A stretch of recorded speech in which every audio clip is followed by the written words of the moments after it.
Kesaktian Prabu Siliwangi seperti diketahui, Pajajaran merupakan kerajaan Hindu terbesar di Jawa Barat. Tidak begitu jelas siapa pendiri dan kapan berdirinya. Namun lokasinya diketahui di Bogor sekarang. Raja-raja yang pernah berkuasa di antaranya adalah Prabu Linggaraja Kencana, Prabu Wastu Kencana, dan Prabu Siliwangi. Di antara raja-raja tersebut yang paling termasyhur adalah Prabu Siliwangi.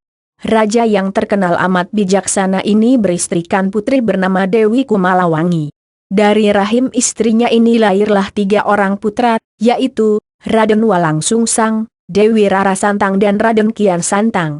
Raden Kian Santang lahir di Pajajaran tahun 1315.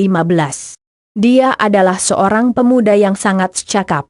Tidaklah heran jika pada usianya yang masih muda Kian Santang diangkat menjadi Dalem Bogor kedua. Konon, Raden Kian Santang juga sakti mandraguna.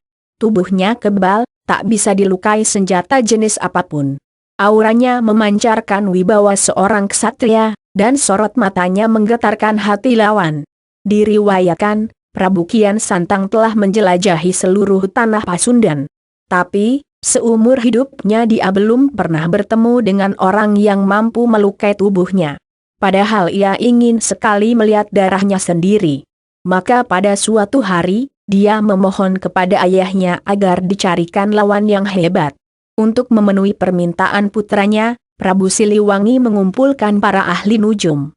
Dia meminta bantuan pada mereka untuk menunjukkan siapa dan di mana orang sakti yang mampu mengalahkan putranya. Kemudian datang seorang kakek yang bisa menunjukkan orang yang selama ini dicari. Menurut kakek tersebut, orang gagah yang bisa mengalahkan Raden Kian Santang ada di Tanah Suci Mekah, namanya Sayyidina Ali. Aku ingin bertemu dengannya, tukas Raden Kian Santang. Untuk bisa bertemu dengannya, ada syarat yang harus Raden penuhi, ujar si kakek.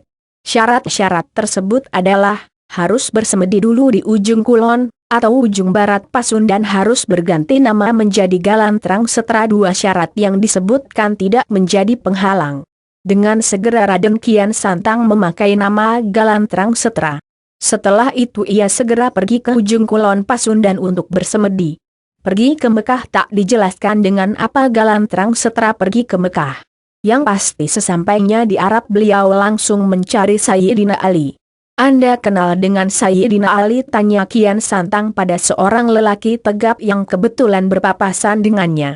Kenal sekali, jawabnya.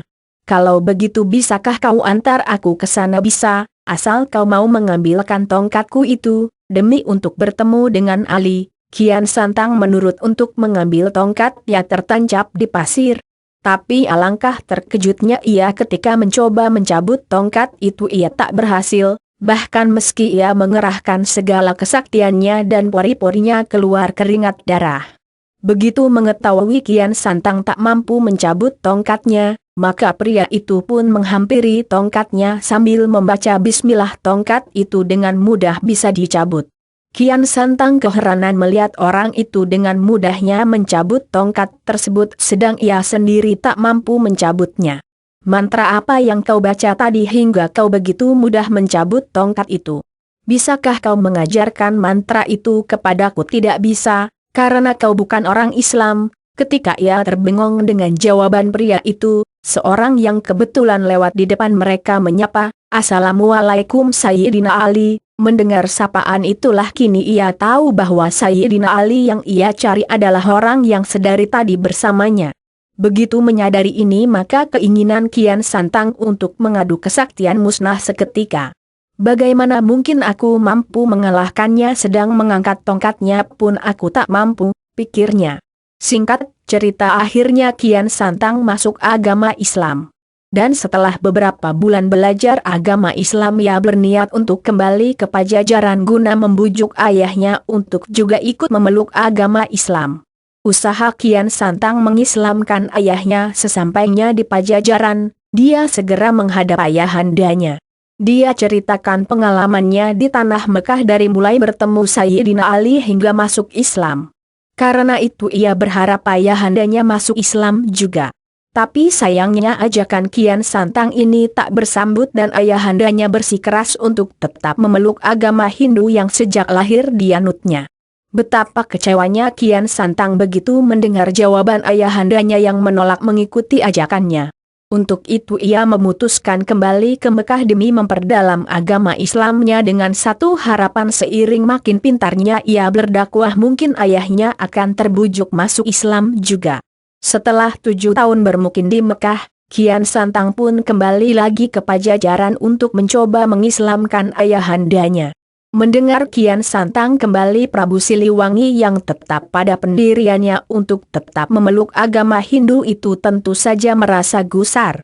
Maka dari itu, ketika Kian Santang sedang dalam perjalanan menuju istana, dengan kesaktiannya Prabu Siliwangi menyulap keraton Pajajaran menjadi hutan rimba.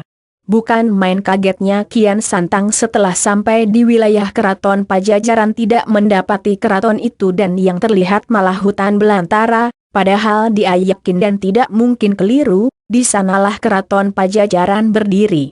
Dan akhirnya setelah mencari kesana kemari ia menemukan ayahandanya dan para pengawalnya keluar dari hutan. Dengan segala hormat, dia bertanya pada ayahandanya, "Wahai ayahanda, mengapa ayahanda tinggal di hutan? Padahal ayahanda seorang raja. Apakah pantas seorang raja tinggal di hutan? Lebih baik kita kembali ke keraton." "Ananda ingin ayahanda memeluk agama Islam?" Prabu Siliwangi tidak menjawab pertanyaan putranya, malah ia balik bertanya, "Wahai Ananda, lantas apa yang pantas tinggal di hutan?" "Yang pantas tinggal di hutan adalah harimau," jawab Kian Santang. Konon, tiba-tiba Prabu Siliwangi beserta pengikutnya berubah wujud menjadi harimau.